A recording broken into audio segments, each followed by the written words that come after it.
সকাল ছিল আমরা ৮-১০ জন একত্রে সীমান্তে ক্রস করার জন্য আমরা বিভিন্নভাবে একটু বাধাপ্রাপ্ত হই। কোন মাসে? মার্চটা সম্ভবত সেপ্টেম্বর হবে, সেপ্টেম্বর ৭১ সেপ্টেম্বর। তো সেখানে আমরা কয়েকবারই আমরা যখন ক্রস করি তখন আমরা ধান ক্ষেত ছিল, ধান ক্ষেত, সেই ধান ক্ষেতের মাঝে আমরা পানিতে ডুবন্ত অবস্থায় নৌকা আস্তে আস্তে নিজেরা পায়ে পায়ে চালাইয়া সামনের দিনে এগোচ্ছি।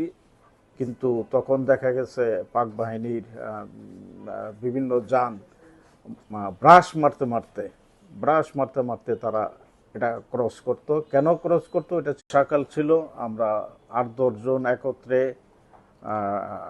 সীমান্তে ক্রস করার জন্য আমরা বিভিন্নভাবে একটু বাধাপ্রাপ্ত হই। কোন মাসে?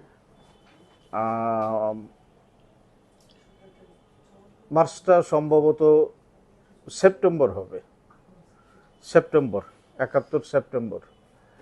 তো সেখানে আমরা